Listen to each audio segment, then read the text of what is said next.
Eva Yuliana.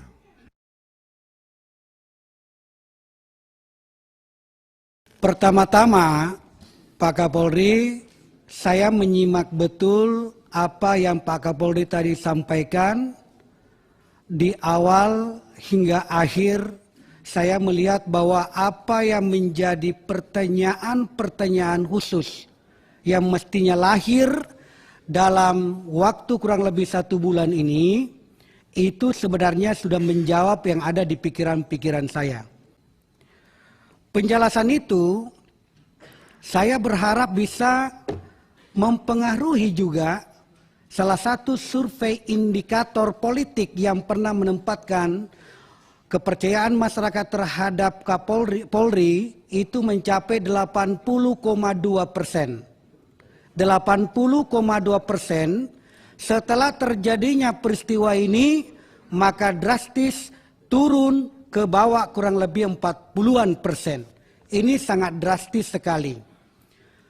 Kita ke peristiwa ini, peristiwa tembak-menembak.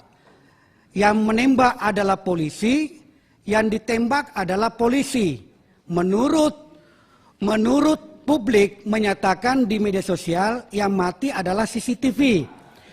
Ini sebenarnya ini adalah sebuah penggelangan kalimat, adalah ketidakpercayaan publik kok bisa polisi menembak polisi.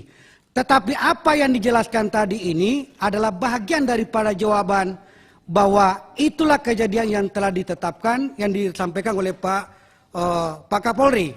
Saya memasuki Pak, bahwa terbentuknya tim khusus yang dibentuk oleh Pak Kapolri ini menjawab banyak kegelisahan kita. Dan tentu terbentuknya tim khusus ini tidak terlepas dari perhatian khusus dari Bapak Presiden Republik Indonesia yang meminta kasus ini dibuka seterang-terangnya. Jangan ada yang ditutup-tutupi. Saya dari fraksi Partai Golkar menyampaikan terima kasih kepada Bapak Presiden Republik Indonesia karena beliau sehingga kasus ini terbuka secara baik dan bisa disimak oleh seluruh lapisan masyarakat Indonesia. Kemudian setelah Pak Kapolri membentuk tim khusus, maka bekerjalah dengan baik.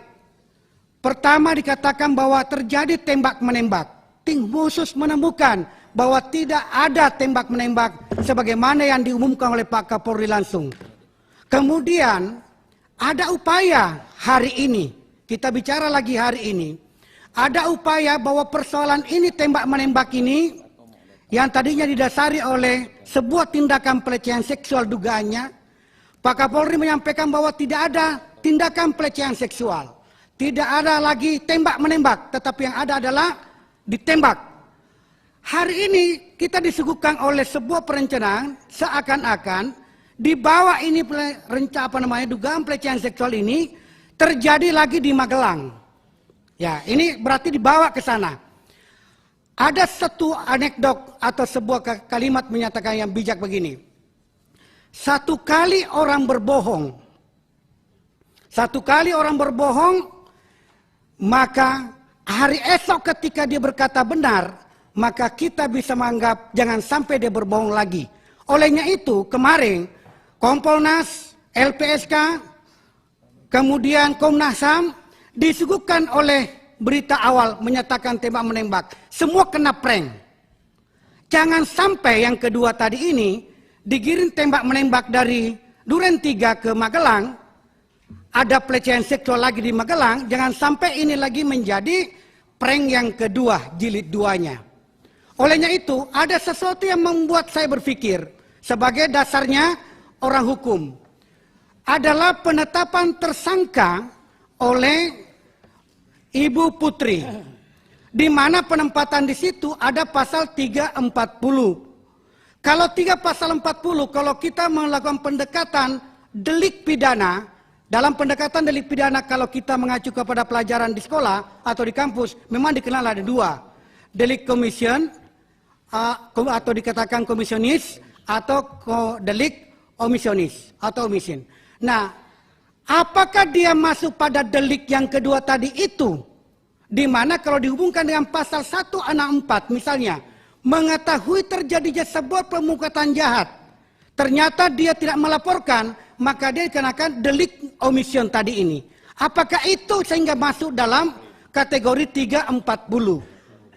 Sebagai 340. Olehnya itu, saya menganggap bahwa mengungkap kasus ini adalah bahagian dari mengembalikan citra kepolisian menjadi baik. Terbukti, ketika Bapak sudah menetapkan semua tersangka termasuk Bapak Ferdi Sambo menjadi tersangka, secara tiba-tiba meningkat kepercayaan publik kembali kepada institusi kepolisian. Olehnya itu, saya berterima kasih kepada semua tim khusus yang bekerja. Karena Bapak bekerja siang malam sehingga terdongkrak kembali kepercayaan publik kepada institusi kepolisian. Terakhir, saya sangat percaya bahwa institusi ini sangat kita cintai. Teman-teman di sini sepakat, kita harus menjaga institusi ini menjadi bahagian daripada perjuangan bersama supaya meningkat kepercayaan publik. Olehnya itu, saya berharap penerapan semua yang terlibat, kalau memang dia anggota masih memang dijatuhi sebuah pidana, bukan hanya kode etik kepolisian, maka lakukan Pak. Ini waktunya untuk membuat sebuah kesempatan membuat sebuah kesan yang baik. Karena Bapak masih menjabat, insya Allah masih panjang, maka kesempatan ini membuat institusi kepolisian ini menempati pada posisi yang sangat dipercaya oleh masyarakat. Itulah dikatakan legacy. Legacy ini kita butuhkan Pak. Bahwa hari ini waktunya kepolisian untuk bersih-bersih. Membersihkan semua yang tadi dikatakan oleh pimpinan. Ada diagram-diagram, ada ini. Saya tidak percaya bahwa itu ada. Ini adalah bahagian mungkin untuk memecah belah institusi kepolisian. Saya yakin itu Pak. Karena saya yakin kalau orang mengatakan bahwa ini jangan-jangan dari dalam, saya mengatakan ini dari luar untuk memecah di dalam. Saya masih melihat bahwa persatuan di kepolisian masih utuh. Rakyat menunggu jari-jarinya Pak Kepolisian. Insya Allah kepolisian hadir di tengah masyarakat baik dan terkendali. Sekian, terima kasih. Assalamualaikum warahmatullahi wabarakatuh.